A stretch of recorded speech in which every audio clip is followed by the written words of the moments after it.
sort of person who gets walks, pavilions, etc., built, has beds and chairs set out and drinking and washing water kept ready, and preaches Dhamma, for this ascetic practice is a momentous thing. Whoever goes to live there should be diligent. And he should first inform the senior elder of the order or the king's local representative in order to prevent trouble. When he walks up and down, he should do so looking at the pyre with half an eye. On his way to the charnel ground he should avoid the main roads and take a bypath. He should define all the objects there while it is day, so that they will not assume frightening shapes for him at night. Even if non-human beings wander about screeching, he must not hit them with anything. It is not allowed to miss going to the charnel ground even for a single day. The reciters of the Aòguttara say that after spending the middle watch in the charnel ground he is allowed to leave in the last watch. He should not take such foods as sesame flour, pease pudding, fish, meat, milk, oil, sugar, etc., which are liked by non-human beings. He should not enter the homes of families. These are the directions for it. 66. This has 3 grades too. Herein, one who is strict should live where there are always burnings and corpses and mourning. The medium one is allowed to live where there is one of these 3. The mild one is allowed to live in a place that possesses the bare characteristics of a charnel ground already stated. When any one of these 3 makes his abode in some place not a charnel ground, his ascetic practice is broken. It is on the day on which he does not go to the charnel ground, the Aòguttara reciters say. This is the breach in this case. 67. The benefits are these. He acquires mindfulness of death, he lives diligently, the sign of foulness is available, ch. 6, greed for sense desires is removed, he constantly sees the body's true nature, he has a great sense of urgency, he abandons vanity of health, etc., he vanquishes fear and dread, mn 4, non-human beings respect and honor him, he lives in conformity with the principles of fewness of wishes, and so on. 68. Even in sleep the dweller in a charnel ground shows naught of negligence, for death is ever present to his thought. He may be sure there is no lust after sense pleasure preys upon his mind, with many corpses present to his gaze. Rightly he strives because he gains a sense of urgency, while in his search for final peace he curbs all vanity. Let him that feels a leaning to nibbana in his heart embrace this practice, for it has rare virtues to impart. This is the commentary on the undertaking, directions, grades, breach, and benefits, in the case of the charnel ground dweller's practice. 69.12. The any bed user's practice is undertaken with one of the following statements: I refuse greed for resting places, or I undertake the any bed user's practice. The any bed user should be content with whatever resting place he gets, thus, this falls to your lot. He must not make anyone else shift from his bed. These are the directions. 70. This has 3 grades too. Herein, one who is strict is not allowed to ask about the resting place that has fallen to his lot. Is it far, or is it too near, or is it infested by non-human beings, snakes, and so on, or is it hot, or is it cold? The medium one is allowed to ask, but not to go and inspect it. The mild one is allowed to inspect it and, if he does not like it, to choose another. As soon as greed for resting places arises in any one of these 3, his ascetic practice is broken. This is the breach in this instance. 71. The benefits are these. The advice he should be content with what he gets, JAI 476, Ven 4 259, is carried out. He regards the welfare of his fellows in the life of purity, he gives up caring about inferiority and superiority, approval and disapproval are abandoned, the door is closed against excessive wishes, he lives in conformity with the principles of fewness of wishes, and so on. 72. One vowed to any bed will be content with what he gets, and he can sleep in bliss without dismay on nothing but a spread of hay. He is not eager for the best. No lowly couch does he detest, he aids his young companions too. That to the monk's good life are new. So for a wise man to delight in any kind of bed is right. A noble one this custom loves as one the sage's lord approves. This is the commentary on the undertaking, directions, grades, breach, and benefits, in the case of the any bed user's practice. 73:13. The sitter's practice is undertaken with one of the following statements: I refuse lying down, or I undertake the sitter's practice.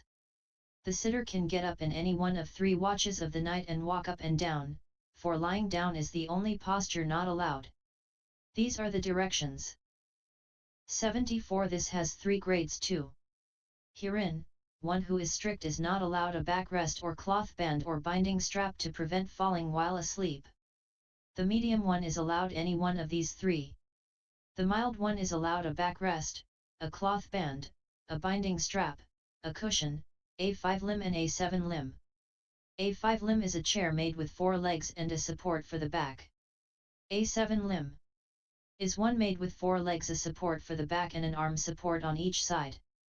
They made that, it seems, for the elder Abhaya of the chair.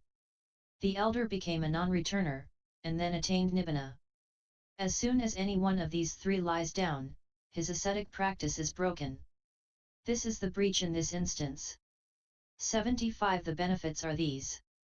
The mental shackle described thus: he dwells indulging in the pleasure of lying prone, the pleasure of lolling, the pleasure of torpor, MI 102, is severed, his state is suitable for devotion to any meditation subject, his deportment inspires confidence, his state favors the application of energy, he develops the right practice. 76. The adept that can place crosswise his feet to rest upon his thighs and sit with back erect shall make foul Mara's evil heart to quake. No more in supine joys to plump and wallow in lethargic dump, who sits for rest and finds it good shines forth in the ascetic's wood. The happiness and bliss it brings has naught to do with worldly things, so must the sitter's vow befit. The manners of a man of wit. This is the commentary on the undertaking, directions, grades, breach, and benefits, in the case of the sitter's practice. 77. Now, there is the commentary according to the stanza. As to the profitable triad. Ascetic and so on distinguished. As to groups, and also singly. The exposition should be known, c. 78. Herein, as to the profitable triad, dhs, p, all the ascetic practices, that is to say, those of trainers, ordinary men, and men whose cankers have been destroyed, may be either profitable or in the arahant's case indeterminate. No ascetic practice is unprofitable. But if someone should say, there is also an unprofitable ascetic practice because of the words one of evil wishes, a prey to wishes, becomes a forest dweller, A3 219, etc., he should be told, we have not said that he does not live in the forest with unprofitable consciousness. Whoever has his dwelling in the forest is a forest dweller, and he may be one of evil wishes or of few wishes. But, as it was said above, 11, they are the practices, Aòguttara, of a bhikkhu who is ascetic, Thuta, because he has shaken off, Thuta, defilement by undertaking one or other of them. Or the knowledge that has got the name ascetic, Thuta, because it shakes off, Thunana, defilement is a practice, Aòguttara, belonging to these, thus they are ascetic practices, Thutoga. Or alternatively, they are ascetic, Thuta, because they shake off, Nidhunana, opposition, and they are practices. Aòguttara, because they are away, Pipati. Now, no one called ascetic on account of what is unprofitable could have these as his practices, nor does what is unprofitable shake off anything so that those things to which it belonged as a practice could be called ascetic practices. And what is unprofitable does not both shake off cupidity for robes, etc., and become the practice of the way. Consequently it was rightly said that no ascetic practice is unprofitable. 79. And those who hold that an ascetic practice is outside the profitable triad 18 have no ascetic practice as regards meaning. Owing to the shaking off of what is non-existent, could it be called an ascetic practice?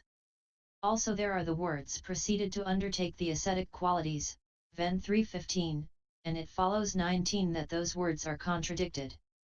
So that should not be accepted. This, in the first place, is the commentary on the profitable triad. 80. As to ascetic and so on distinguished, the following things should be understood, that is, to say, ascetic, a preacher of asceticism, ascetic states, ascetic practices, and for whom the cultivation of ascetic practices is suitable. 81. Herein, ascetic means either a person whose defilements are shaken off, or a state that entails shaking off defilements. A preacher of asceticism, one is ascetic but not a preacher of asceticism, another is not ascetic but a preacher of asceticism, another is neither ascetic nor a preacher of asceticism, and another is both ascetic and a preacher of asceticism. 82. Herein, one who has shaken off his defilements with an ascetic practice but does not advise and instruct another in an ascetic practice, like the elder Bakula, is ascetic but not a preacher of asceticism, according as it is said, now, the venerable Bakula was ascetic but not a preacher of asceticism. One who has not shaken off his own defilements but only advises and instructs another in an ascetic practice, like the elder Upananda, is not ascetic but a preacher of asceticism, according as it is said, now, the venerable Upananda son of the Sakyans was not ascetic but a preacher of asceticism. One who has failed in both, like Lahudayan, is neither ascetic nor a preacher of asceticism, according as it is said, now, the venerable Lahudayan was neither ascetic nor a preacher of asceticism. 18. For the triads of the Abhidhamma Matika, Abhidhamma Schedule, CCH 13. And those who hold, a reference to the inhabitants of the Abhayagiri monastery et Anuradhapura.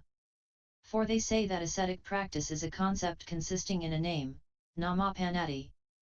That being so, they could have no meaning of shaking off defilements, or possibility of being undertaken, because in the ultimate sense they would be non-existent concepts having no existence, Visam MH 87.